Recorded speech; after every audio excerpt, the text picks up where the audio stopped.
Sickle cell anaemia क्या होता है? सिकल सेल एनीमिया हशियाकार रक्ताल्पता। अरे जैसा नाम वैसा काम। सिकल का मतलब हशिया के जैसे, सेल का मतलब कोशिका। कौन सी कोशिका? आरबीसी। कि जब आरबीसी का आकार है वो हशिया के जैसा हो जाता है तो शरीर में रक्त की क्या होती है? कमी। इस रोग को क्या बोलते हैं? हशियाकार रक्ताल्पता बोलते हैं। क्या बोलते हैं? हशियाकार रक्ताल्पता बोलते हैं। मैथ हीमोग्लोबिन क्या होता है? मैथ हीमोग्लोबिन क्या होता है? जब रक्त में नाइट्रेट की क्या हो जाए? अधिकता। तो Fe+2 किस में बदल जाता है? Fe+3 में। फिर वो ग्लोबिन प्रोटीन के साथ जुड़ता है और फिर क्या बनाता है? Math haemoglobin. जैसे ही मैथ हीमोग्लोबिन का निर्माण होगा, ब्लड का रंग कैसा? नीला। और ब्लड का रंग नीला तो शरीर के सभी अंग भी कैसे? और संपूर्ण शरीर भी कैसा? और इसको क्या कहेंगे? ब्लू बेबी सिंड्रोम कहेंगे। क्या कहेंगे? ब्लू बेबी सिंड्रोम कहेंगे। लिखो इसके बाद में नेक्स्ट दो बातें, फिर डब्ल्यूबीसी की बात करेंगे।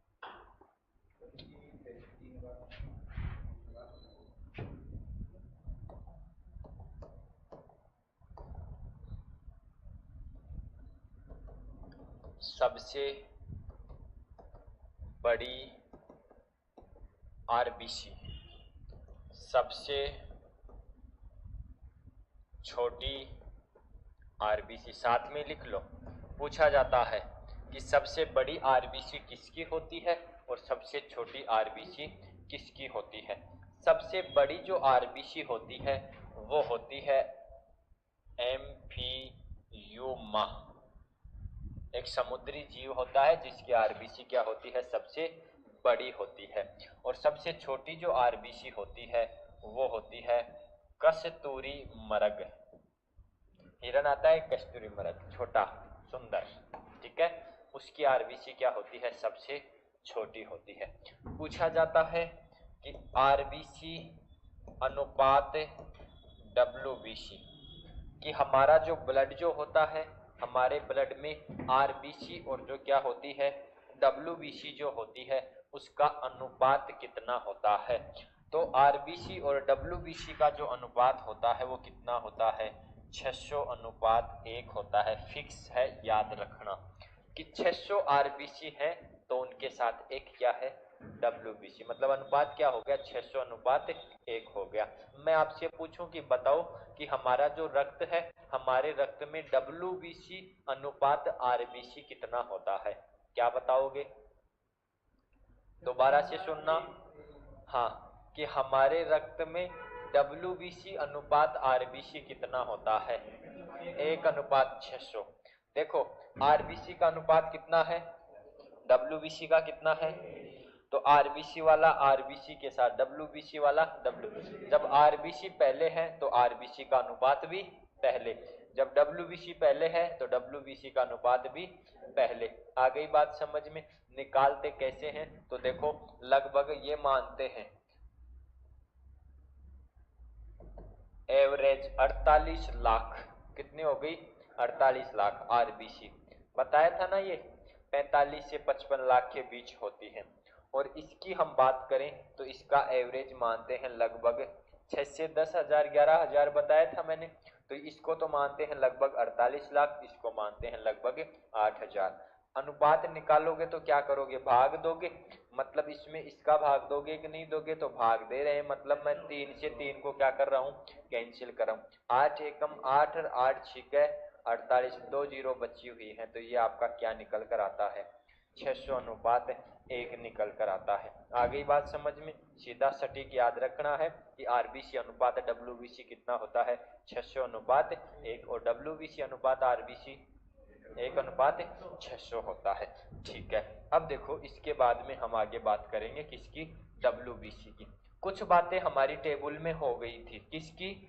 डब्ल्यूबीसी की।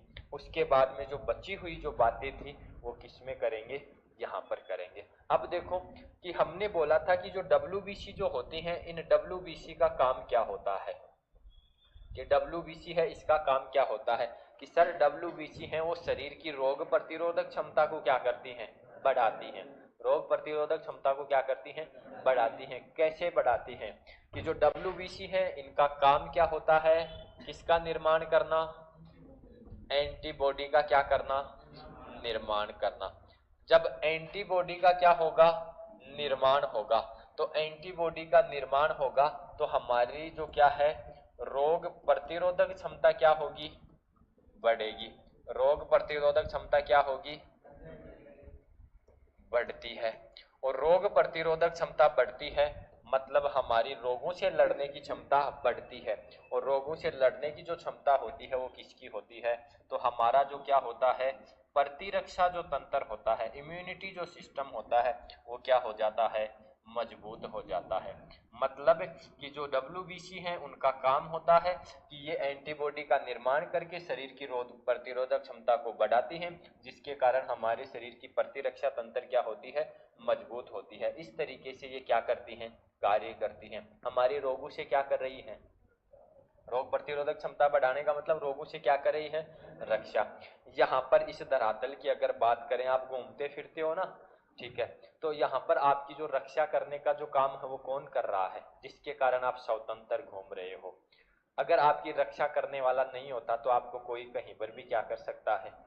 मार गिरा सकता है कि नहीं? तो देखो, अगर हम बात करें बॉर्डर की, तो बॉर्डर पर हमारी रक्षा कौन करता है? रक्षक सैनिक करता है कि नहीं करता? यहाँ पर हमारी रक्षा पुलिस वाले करते हैं कि नहीं करते? ठीक है, तो हमारी रक्षा पुलिस वाला करता है, सैनिक रक्षक करता है कि नहीं करता? और अगर हम बात करें कि हमारा जो शरीर जो है, हमारी जो बॉडी है, उसकी रक्षा कौन करता है? WBC। किससे रक्षा करता है? रोगों से रक्षा करता है। तो इस WBC को हम शरीर का क्या कहते हैं? रक्षक कहते हैं। या क्या कह सकते हो? सैनिक कह सकते हो। या इसको ही क्या कह सकते हो? पुलिस मैन कह सकते हो। ठीक है, तो लिखो, मैं जो बात बोल रहा हूँ वो लिखो।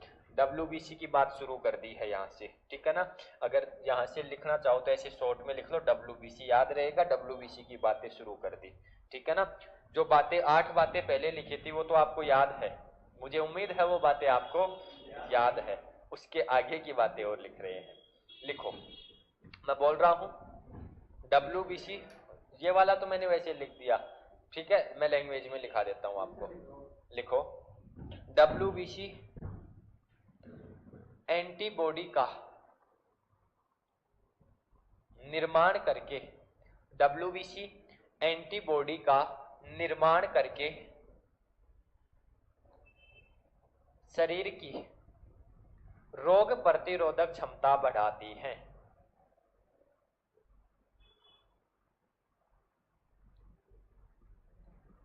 रोग प्रतिरोधक क्षमता बढ़ाती है, जिसके फलस्वरूप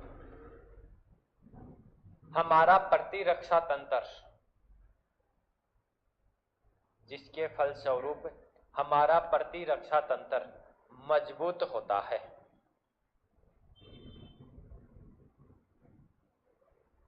मजबूत होता है। इस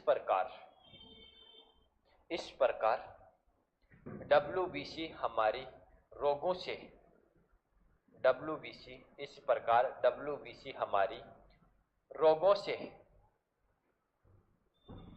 रक्षा करती है, रक्षा करती है। अतः इन्हें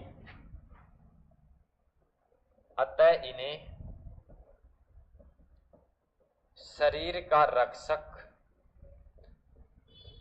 सैनिक या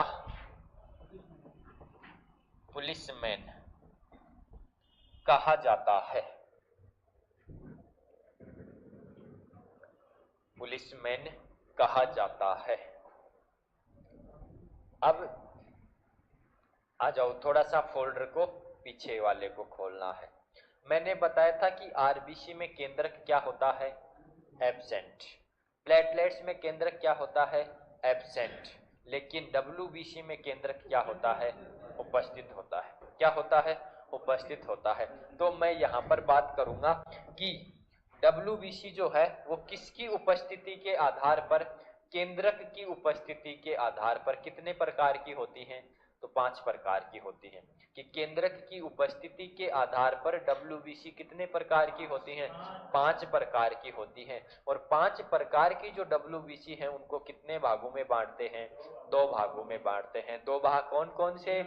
एक तो ये वाला और एक ये वाला। ठीक है, अब इधर ध्यान दो, किसकी उपस्थिति के आधार पर? तो केंद्रक की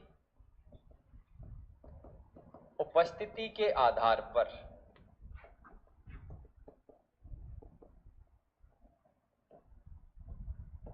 जो WBC जो है वो कितने प्रकार की होती है? 5 प्रकार की होती हैं। और ये 5 प्रकार की जो WBC है इनको कितने भागों में बांट सकते हैं? तो इनको 2 भागों में बांट सकते हैं। ये हो गए आपके 2 भाग। कौन सा वाला? एक तो राइट वाला और एक लेफ्ट वाला। ठीक है, अब देखो, हाँ भाई ये यहीं छोड़ के जाएंगे, ठीक है ना, अभी लिखो मत इस चीज को। हाँ, ये बोर्ड है, ये इनको यहीं रख लेता है, मेरे तो साथ जाने ही नहीं देता। ठीक है ना, तो देखो कि 5 प्रकार की WBC है, इनको हम कितने भागों में विभाजित कर सकते हैं? 2 भागों में विभाजित कर सकते हैं। एक जो होता है उसको हम बोलते हैं कणिका विहीन। क्या बोलते हैं? कणिका विहीन। इसका ही दूसरा नाम है अकणिकीय। विहीन का मतलब नहीं, कणिका का मतलब कणिकीय। तो जो क्या है? कणिका विहीन है। एक तो हो गई अकणिकीय हो गई, और दूसरी होती है कणिका, ये विहीन है तो ये क्या हो जाएंगी? युक्त हो जाएंगी, और इनको आप बोल सकते हो कणिकीय। इसको क्या बोल सकते हो? कणिकीय बोल सकते हो। ठीक है, अब देखो 2 भागों में हमने बांट दिया। कितने प्रकार की थी? 5 प्रकार की। 5 प्रकार की 2 भागों में बांट दिया, एक कणिका विहीन, एक कणिका युक्त। 5 में से 2 को, 5 में से 2 को कहाँ रखा गया है? कणिका विहीन में रखा गया है। कहाँ रखा गया है? कणिका विहीन में रखा गया है। और ये कणिका विहीन में जो रखा गया है वो कौन कौन सी है? तो देखो वो 2 ये वाली हैं। एक का नाम है मोनोसाइट। क्या नाम है? मोनोसाइट। और दूसरी जो है इसका नाम है लिम्फोसाइट। क्या नाम है? लिम्फोसाइट। ठीक है ना? हाँ, तो कणिका विहीन है वो कितने प्रकार की? 2 प्रकार की, एक मोनोसाइट और एक लिम्फोसाइट। फिर हम बात करें कि कणिका युक्त जो है इसमें हम कितनी को रखते हैं? तो 2 को इधर रख दिए तो कितनी बच गई भाई? 3 बच गई। तो ये 3 कौन कौन सी है? तो देखो नाम आपको याद रखने पड़ेंगे, इसमें आपकी कोई हेल्प नहीं होगी। तो एक का नाम है इयोसिनोफिल्स। क्या नाम है? इयोसिनोफिल्स। दूसरी जो है उसका नाम है बेसोफिल्स। क्या नाम है? और जो लास्ट जो है इसका नाम है न्यूट्रियोफिल्स। क्या नाम है? न्यूट्रियोफिल्स। कितने प्रकार की हो गई? 5। 5 में 2 को कहाँ रखा है? कणिका विहीन में। 3 को कहाँ रखा है? कणिका युक्त में रखा है। अब यहाँ पांचों से आपको एक एक बात क्या करनी है? याद रखनी है। बाकी मैं बताऊं वो याद नहीं रखनी है। याद रहे तो ठीक, न रहे तो ठीक। हाँ, क्योंकि ज्यादातर जो क्वेश्चन पूछे जाते हैं यही पूछे जाते हैं। देखो कणिका विहीन का मतलब क्या होता है? कणिका विहीन का मतलब होता है कि ऐसी WBC जिसमें केवल कितना केंद्रक होता हो? एक केंद्रक होता हो। केवल कितना केंद्र होता हो? एक केंद्रक होता हो, और आकार में कैसा हो? बड़ा। आकार में कैसा? बड़ा। तो ये तो इसकी विशेषता होगी। इस कणिका युक्त की विशेषता क्या होती है? तो इसकी विशेषता होती है कि इनमें जो केंद्रक जो होता है वो एक से अधिक पालियों में विभक्त होता है। पाली का मतलब लोब, यानी कि एक से अधिक का मतलब यानी कि 2 में भी हो सकता है, 3 में भी हो सकता है, ज्यादा में भी हो सकता है। ज्यादा पालियों में विभक्त है तो संख्या में क्या होगा? ज्यादा, आकार में क्या होगा? छोटा। इनमें केंद्रक एक ही होता है, आकार में बड़ा। इनमें केंद्रक क्या होता है? एक से ज्यादा होता है, आकार में छोटा होता है। अब देखो इसकी बात करें मोनोसाइट की, तो मोनोसाइट में याद रखना कि मोनोसाइट जो है ये क्या होती है? तो आकार में सबसे बड़ी WBC होती है। क्या होती है? आकार में सबसे बड़ी। तो क्वेश्चन आता है कि आकार में सबसे बड़ी जो WBC होती है वो कौन सी होती है? मोनोसाइट होती है। अब देखो मोनोसाइट के साथ क्या आया है? लिम्फोसाइट। दोनों साथ है, तो ये बड़ी तो ये छोटी। तो लिम्फोसाइट क्या है? तो ये आकार में सबसे छोटी, आकार में क्या होगी? सबसे छोटी। मोनोसाइट बड़ी तो लिम्फोसाइट छोटी होती है। इतनी बात याद रहेगी, ठीक है। अब देखो इसके बाद में कौन सी है? तो इसके बाद में है इयोसिनोफिल्स। इयोसिनोफिल से एक बात आपको याद रखनी है कि जब क्या होता है, हमारे शरीर में इन्फेक्शन होता है। इन्फेक्शन का मतलब कि कोई भी रोग है उसका संक्रमण होता है, ठीक है। कि जब इन्फेक्शन होता है, इस इन्फेक्शन के समय इयोसिनोफिल्स की जो संख्या होती है वो क्या होती है? बढ़ती है, इंक्रीज होती है। ऐसे ही क्या होता है कि जब संक्रमण होता है तो न्यूट्रियोफिल्स की संख्या भी क्या होती है? बढ़ती है। न्यूट्रियोफिल्स की संख्या भी क्या होती है? बढ़ जाती है। यहाँ बेसोफिल्स से क्या याद रखना है कि जब क्या होता है, हमारे शरीर में इन्फेक्शन होता है, संक्रमण होता है, तो इस बेसोफिल से दो पदार्थ क्या होते हैं? स्रावित होते हैं। एक का नाम है सेरोटोनिन और एक का नाम है हिस्टामिन, ठीक है। अब इधर हमने आकार की बात की है, तो इधर हम संख्या की बात करेंगे। किसकी बात करेंगे? संख्या की बात करेंगे। तो देखो कि न्यूट्रियोफिल्स जो होती हैं ये संख्या में क्या होती हैं? सर्वाधिक। संख्या में क्या होती हैं? सर्वाधिक होती है। अब देखो ये सर्वाधिक है तो इधर दो बच गई। अब कम कौन सी को करें? तो कम कौन सी को करनी है? तो कम बेसोफिल्स को करनी है। किसको करनी है? बेसोफिल्स को। इस संख्या में सबसे क्या होती हैं? कम होती हैं। संख्या में क्या होती हैं? सबसे कम होती हैं। तो फिर इसकी क्या बात याद रखें? तो इसकी एक बात तो ये याद रख लो कि इयोसिनोफिल्स है, इसका दूसरा नाम क्या है? तो इसका दूसरा नाम है एसिडोफिल्स। क्या नाम है? एसिडोफिल्स। याद रख लेना, तीन चीजें हो गई। इयोसिनोफिल्स का दूसरा नाम क्या है? एसिडोफिल्स। बेसोफिल संख्या में सबसे कम, न्यूट्रियोफिल संख्या में सर्वाधिक होती है। तो फिर इधर भी मैं बता देता हूं नॉर्मली संख्या कितनी कितनी होती है। कि न्यूट्रियोफिल्स की संख्या सर्वाधिक होती है कि जो सारी जो WBC हैं उन सभी में 60 से 65% कौन होती है? न्यूट्रियोफिल्स होती है। न्यूट्रियोफिल्स के बाद में दूसरे नंबर पर कौन सी होती हैं? लिम्फोसाइट। 20 से 25% होती हैं। 2 से 10% क्या होती हैं? मोनोसाइट होती है। क्या होती है? मोनोसाइट। 1 से 2% क्या होती हैं? इयोसिनोफिल्स होती हैं। और 1% से कम क्या होती है? बेसोफिल्स हो सकती है। तो मैं इनकी संख्या लिख दूं क्या? यहाँ पर 1% से भी क्या होती है? कम होती है। और ये कितनी होती है? 60 से 65% होती है। ये कितनी होती है? 1 से 2%।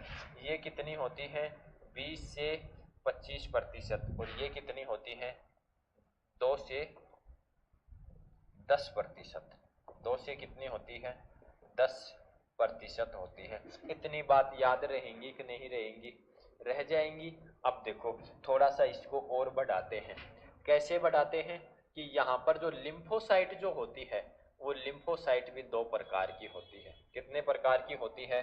दो प्रकार की। और दो प्रकार की कौन कौन सी होती है? तो दो प्रकार की होती है। एक तो हो गई आपकी ये वाली और एक हो गई ये वाली।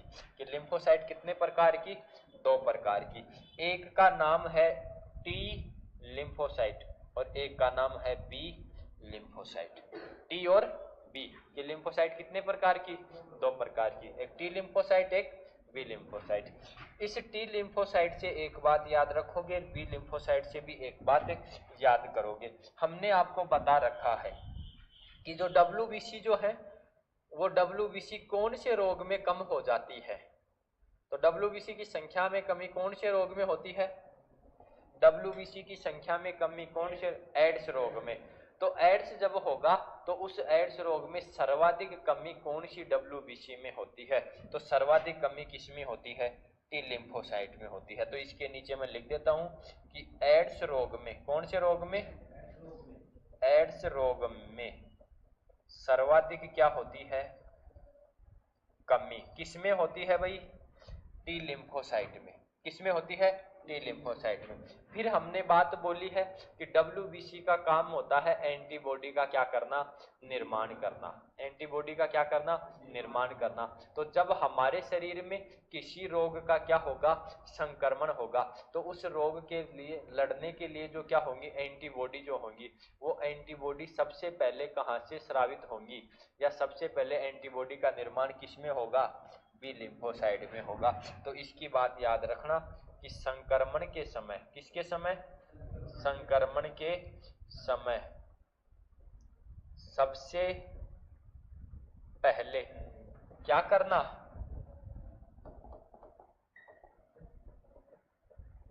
एंटीबॉडी निर्माण करना।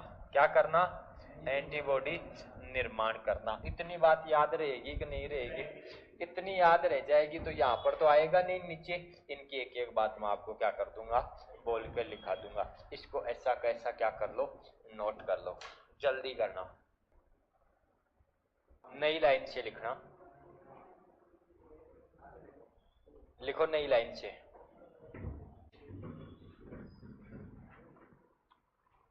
शरीर में संक्रमण के समय, शरीर में संक्रमण के समय कि कोई रोग होगा मतलब इन्फेक्शन बढ़ेगा, तब संक्रमण के समय, शरीर में संक्रमण के समय इओसिनोफिल्स तथा न्यूट्रियोफिल्स की संख्या में, शरीर में संक्रमण के समय इओसिनोफिल्स तथा न्यूट्रियोफिल्स की संख्या में वृद्धि होती है तथा बेसोफिल्स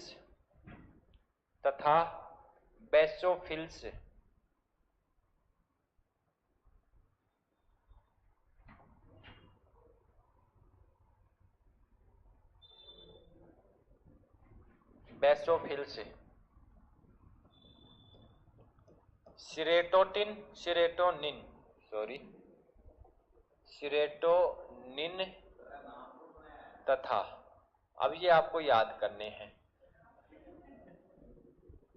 हिस्टामिन। हाँ, सीरोटोनिन तथा हिस्टामिन नामक पदार्थ स्रावित करती हैं।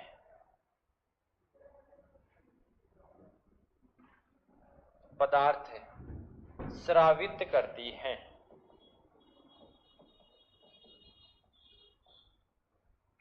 पदार्थ स्रावित करती हैं।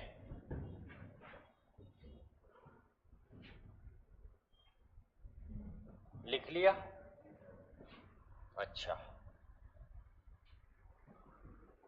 अब देखो इसके आगे।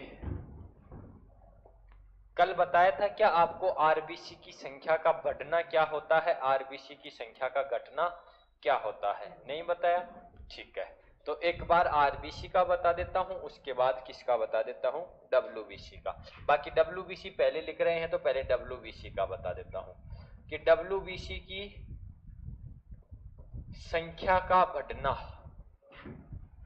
क्या कहलाता है। और एक होता है डब्ल्यूबीसी की संख्या का घटना।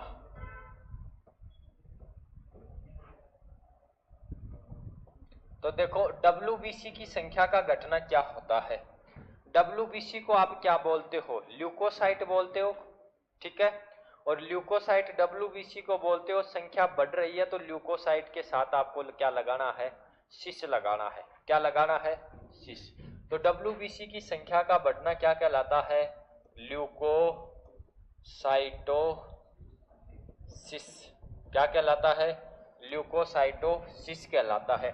इसको ही क्या बोलते हैं? तो इसको ही बोलते हैं ल्यूकेमिया। क्या बोलते हैं? ल्यूकेमिया। और डब्ल्यूबीसी की संख्या है उनमें क्या हो रही है? अनियंत्रित वृद्धि। अनियंत्रित का मतलब कि रुक ही नहीं है, बहुत ज्यादा क्या हो रही है? वृद्धि हो रही है।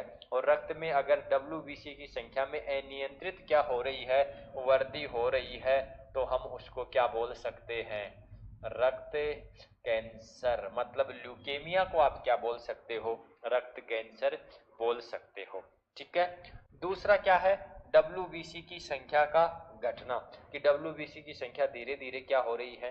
कम है। तो WBC की संख्या जो कम होती है उसे हम क्या कहते हैं? तो WBC को क्या बोलोगे? ल्यूकोसाइट। तो ल्यूकोसाइटो।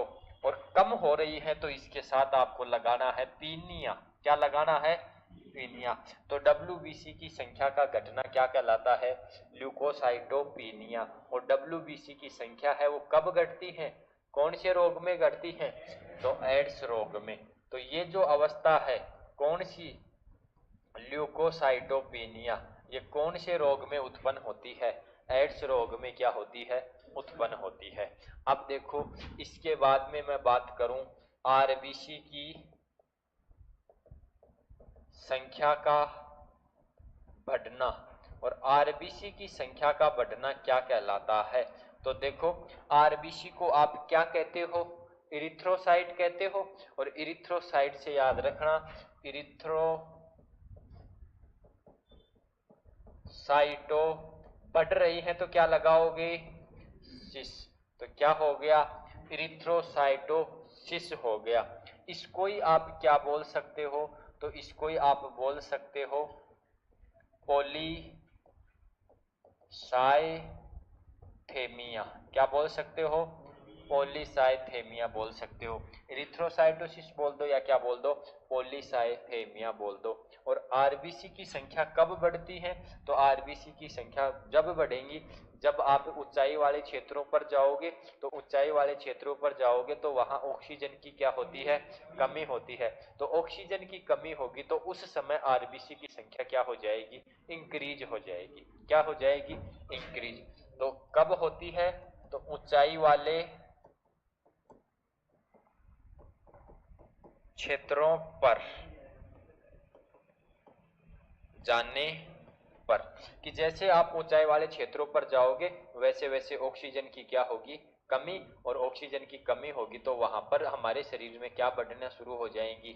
आरबीसी बढ़ना शुरू हो जाएंगी। और लास्ट है आपका आरबीसी की संख्या का घटना।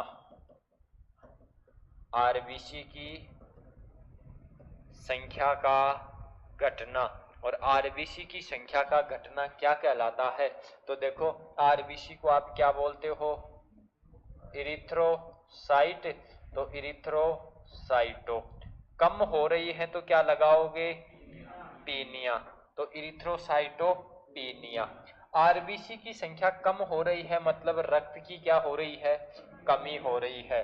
और उसको ही हम बोलते हैं एनीमिया। क्या बोलते हैं? एनीमिया। या अपनी भाषा में उसको ही हम बोल सकते हैं रक्ताल्पता। रक्ताल्पता का मतलब रक्त की कमी। या इसको ही हम क्या बोल सकते हैं? रक्त क्षीणता। क्या बोल सकते हैं? रक्त क्षीणता। और आरबीसी की संख्या जो है इसका कम होने का कारण क्या होता है? तो इसका कम होने का कारण क्या हो सकता है? एचबी की कमी। एचबी का मतलब है हीमोग्लोबिन की कमी। बताया था कि आरबीसी के निर्माण में हीमोग्लोबिन का क्या होता है? योगदान होता है। या फिर विटामिन की कमी। विटामिन कौन कौन सी? B6, B9, B12। तीनों जो विटामिन है तीनों विटामिन क्या करती हैं?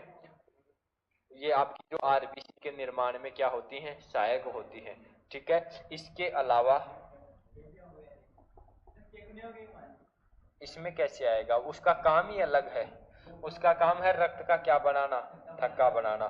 इसके अलावा कौन सा रोग? मलेरिया रोग। डेंगू रोग में प्लेटलेट्स की कमी होती है। ठीक है ना। तो देखो इरिथ्रोसाइटोपीनिया या एनीमिया या रक्ताल्पता, रक्त क्षीणता या आरबीसी की कमी है उसका कारण क्या होता है? या तो किसकी कमी? हीमोग्लोबिन की। या किसकी कमी? विटामिनों की कमी। या किसकी कमी? मलेरिया रोग। यानी कि मलेरिया जब रोग होगा उस समय आरबीसी की संख्या में क्या आती है? कमी आती है। ये बात मेरी लिखवाई हुई है। ये बात यहां तक समझ में आई कि नहीं आई? नोट करो ना। पहला की पॉइंट मैं बोल रहा हूं आप लिखना। 1 यूनिट ब्लड एक यूनिट ब्लड किसके बराबर होता है? आपको ये बोला जाए कि भाई एक यूनिट ब्लड लेके आओ, तो आप 2-4 बाल्टी लेके आओगे? कितना लेकर आओगे? 400 ग्राम नहीं, एक यूनिट जो ब्लड होता है उसमें कितना ब्लड होता है? 300 ml, 350 ml कितना होता है? आप किसमें? पाउंड में? हाँ मानते हैं, ठीक है। तो एक यूनिट बोले तो कितना लेकर आओगे? 350 ml लेकर आओगे। अब ये ब्लड है, इस ब्लड को कहाँ ले जाएंगे? ब्लड बैंक में ले जाएंगे। कहाँ ले जाएंगे? Blood bank. हाँ 350 ml एक यूनिट ही होता है वो, ठीक है। अब देखो कि ml में है भाई। अब आपको ये बोले कि इस ब्लड को हम कहाँ सुरक्षित रखेंगे? ब्लड बैंक में। नहीं इतना ही रहता है। हाँ अब देखो कि मैं ये बोलूं कि ब्लड को कहाँ रखोगे? ब्लड बैंक में। अगर यहाँ रख दोगे तो क्या हो जाएगा? वो खराब हो जाएगा। तो उसको कहाँ रखते हैं? ब्लड बैंक में। और ब्लड बैंक में भी उसको कितने टेम्परेचर पर सुरक्षित रखा जाता है? तो ब्लड बैंक में ब्लड को 4 डिग्री सेल्सियस तापमान पर क्या रखा जाता है? सुरक्षित रखा जाता है। तो लिखो नेक्स्ट पॉइंट। नहीं, शरीर से बाहर की बात कर रहा हूं, शरीर से तो निकाल लिया। अपने शरीर में तो 37 डिग्री क्या होता है? सेल्सियस होता है। लेकिन उस क्या वो वही है, सेम ही है वो। लेकिन जैसे ही पैमाने बदलेंगे, जैसे डिग्री सेल्सियस है तो 37 डिग्री, ठीक है। अगर सेल्सियस को आप बदल रहे हो फ़ारेनहाइट में, तो टेम्परेचर तो वही है लेकिन संख्यात्मक मान क्या हो जाएगा? चेंज। 98.6 डिग्री फ़ारेनहाइट हो जाएगा। अगर पैमाना बदल रहे हो, सेल्सियस है फ़ारेनहाइट है, इनसे भी आप केल्विन पर जा रहे हो, तो 310 हो जाएगा। टेम्परेचर उतना ही है, टेम्परेचर क्या रहेगा? समान रहेगा, लेकिन पैमाने बदलने पर उनके संख्यात्मक मान भी क्या हो जाते हैं? बदल जाते हैं। हाँ नहीं, शरीर में 37 डिग्री सेल्सियस पर वो सुरक्षित रहता है, लेकिन अगर ब्लड बैंक में उसको सुरक्षित रखना है तो वो ज्यादा टेम्परेचर, यानी कि बाहर का टेम्परेचर है उसके सूट नहीं, तो उसके लिए फिर उसको 4 डिग्री सेल्सियस ताप पर क्या करते हैं? हाँ वो सिक्कर में रहा। हाँ छोटी जगह पर तो कैसे मिलेगा? यहाँ नौलगढ़ में नहीं मिलेगा, ठीक है ना। अपने सिक्कर में है ब्लड बैंक, ठीक है। हाँ बाकी कोई प्राइवेट हॉस्पिटल हो तो वहां पर मिल सकता है सुविधा, ठीक है। लिखो नेक्स्ट लाइन। ब्लड बैंक में ब्लड को, ब्लड बैंक में ब्लड को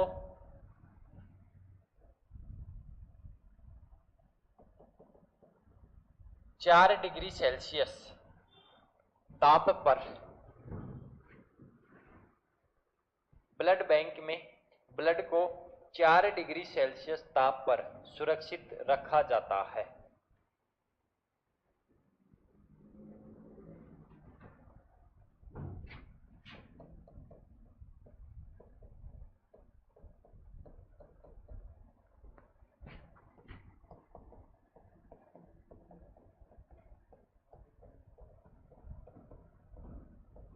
तीसरा पॉइंट लिखो।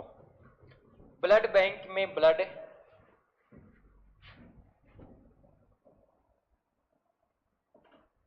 ब्लड बैंक में ब्लड 21 से 42 दिन तक, 21 से 42 दिन तक सुरक्षित रह सकता है।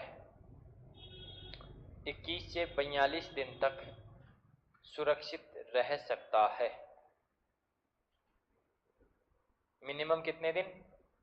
मैक्सिमम 42 दिन तक क्या रह सकता है? सुरक्षित रह सकता है। फिर देखो इसके बाद में थोड़ा ध्यान देना है। रक्त स्कंदक कारक क्या होते हैं? रक्त स्कंदक कारक। स्कंदक जो होता है ये किससे बना है? तो ये बना है स्कंदन से। किससे बना है? स्कंदन। स्कंदन का मतलब होता है जमना। स्कंदन का मतलब क्या होता है? जमना। मतलब रक्त जमेगा तो क्या बनेगा? क्लोट बनेगा। क्या बनेगा? क्लोट। थक्का बनेगा कि नहीं बनेगा? तो रक्त स्कंदक जो कारक होते हैं वो क्या होते हैं कि ऐसे कारक जो ब्लड को जमने में क्या होते हैं? सहायक होते हैं। स्कंदन का मतलब जमना, और स्कंदक का मतलब जमाने वाले। तो वे कारक या पदार्थ जो रक्त के जमने में क्या होते हैं, सहायक, या थक्का निर्माण में क्या होते हैं, सहायक, क्या कहलाते हैं, रक्त स्कंदक कारक कहलाते हैं। जैसे मैं बात करूं कि कौन कौन से रक्त स्कंदक कारक होते हैं, तो देखो कौन कौन से रक्त स्कंदक कि जो रक्त का थक्का जमाने में क्या होते हैं, सहायक होते हैं। तो एक तो आपका क्या हो गया, कैल्शियम हो गया। क्या हो गया, कैल्शियम। कैल्शियम भी रक्त का थक्का बनाने में क्या होता है, सहायक होता है। इसके अलावा मैं बोलूं कौन सी लेट्स, प्लेटलेट्स आपने पढ़ा है कि प्लेटलेट्स हैं वो रक्त का थक्का जमाने में क्या होती है, सहायक होती हैं। इसके अलावा आपने पढ़ा है विटामिन के, कि विटामिन के भी रक्त का थक्का जमाने में क्या होती है, सहायक होती है। और आपने पढ़ा है एक प्रोटीन जिसका नाम क्या है, फाइब्रिनोजन प्रोटीन, और ये प्रोटीन भी रक्त का थक्का बनाने में क्या होती है, सहायक होती है। तो ये कैल्शियम हो गया, प्लेटलेट्स हो गया, विटामिन के हो गया, फाइब्रिनोजन प्रोटीन हो गया। इसके अलावा और भी क्या हो सकते हैं, रक्त स्कंदक कारक हो सकते हैं। तो रक्त स्कंदक कारक किसे कहेंगे, कि वे कारक या पदार्थ जो रक्त का थक्का बनाने में सहायक होते हैं वो क्या कहलाते हैं, रक्त स्कंदक कारक कहलाते हैं। तो एक बार डेफिनेशन लिखो रक्त स्कंदक कारक की, फिर एग्जाम्पल लिखो। रक्त स्कंदक कारक,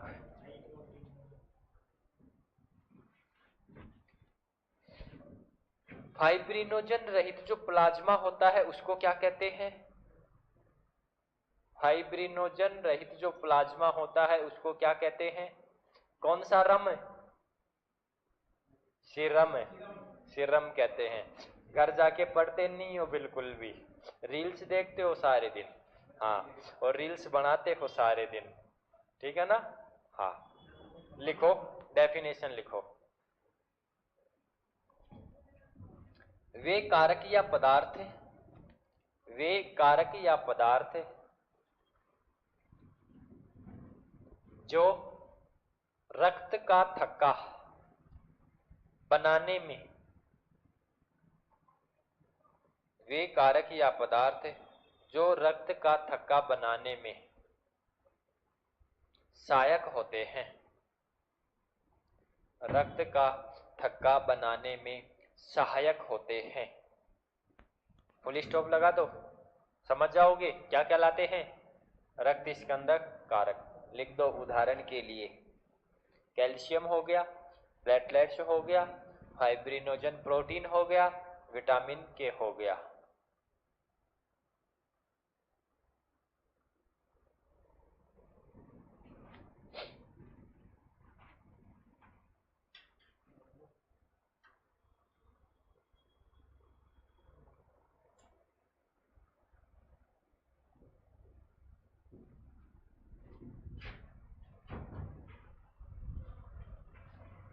हो गया यहाँ तक, ठीक है।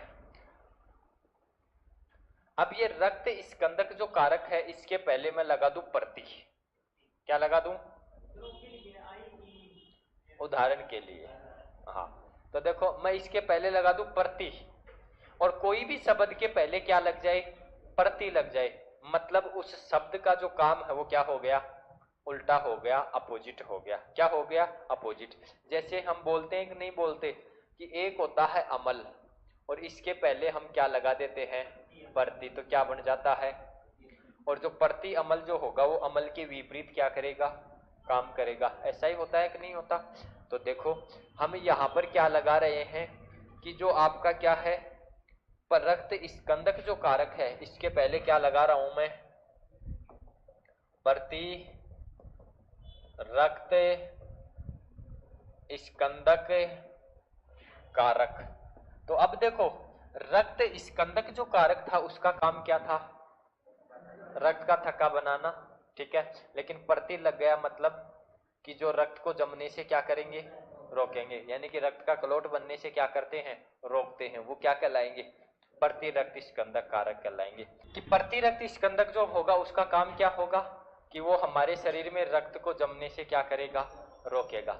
अगर हमारे रक्त में ये प्रति रक्त स्कंदक कारक नहीं होते तो हमारे शरीर में रक्त कब का ही क्या हो जाता, जम जाता, रक्त जम जाता तो हम भी, ठीक है, ऑक्सीजन का परिवहन रुक जाता तो काम ही क्या हो जाता, रुक जाता।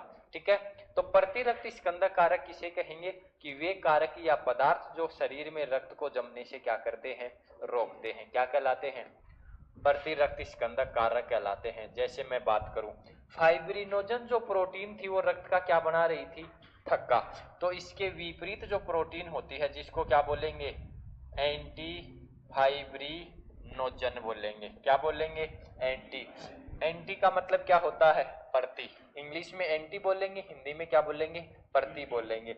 जहां पर अंटी लग गया या प्रति लग गया उसका मतलब क्या हो गया, विपरीत हो गया। और आपको ये पता है कि अंकल जो होता है उसकी विपरीत क्या होती है, अंटी होती है। तो जहां अंटी लग गया वहां पर काम क्या हो गया, उल्टा हो गया। क्या हो गया, उल्टा हो गया।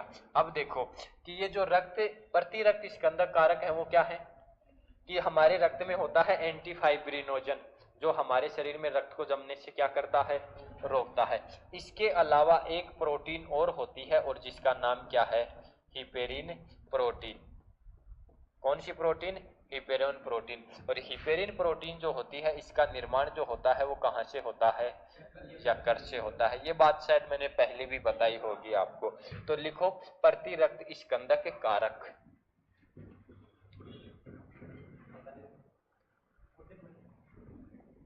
लिखो वे कारक या पदार्थ, वे कारक या पदार्थ जो शरीर में, जो शरीर में रक्त को, जो शरीर में रक्त को जमने से रोकती हैं, रोकते हैं। वे कारक या पदार्थ जो शरीर में रक्त को जमने से क्या करते हैं, रोकते हैं। फुल स्टॉप लगा दो। क्या कहलाते हैं, प्रतिरक्त स्कंदक कारक कहलाते हैं। और लिख दो एंटी फाइब्रिनोजन प्रोटीन और कौन सी प्रोटीन, हिपेरिन प्रोटीन।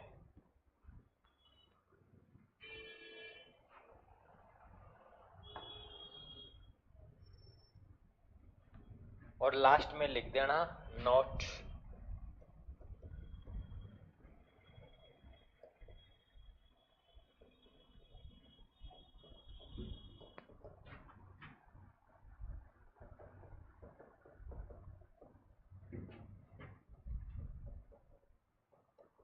नोट में बोल के लिखाऊंगा भाई।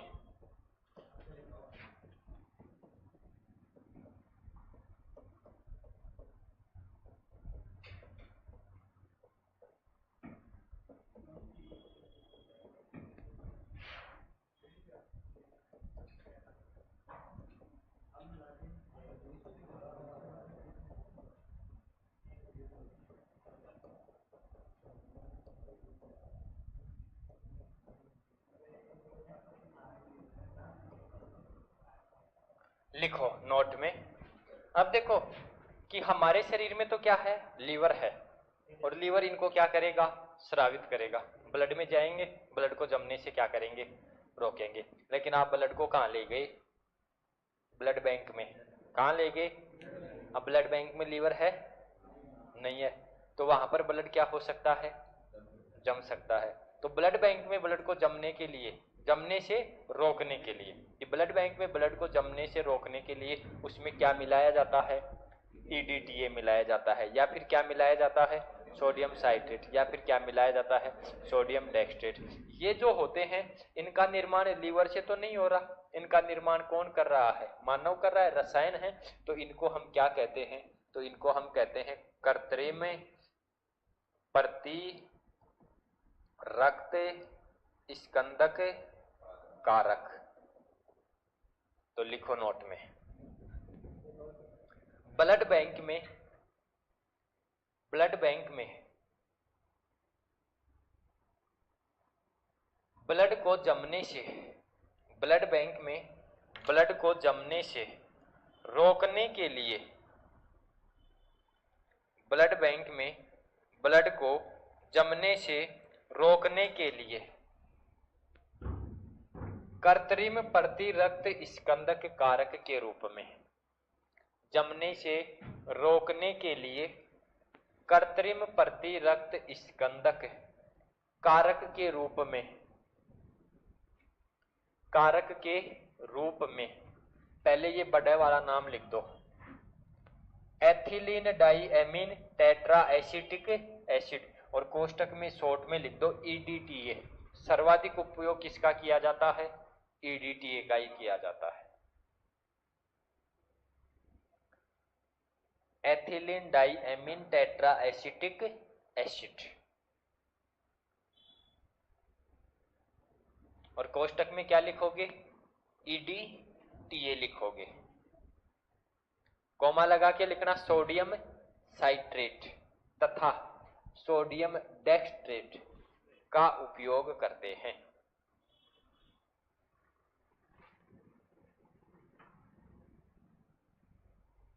कॉमा लगा के सोडियम साइट्रेट तथा सोडियम डेक्सट्रेट का उपयोग करते हैं।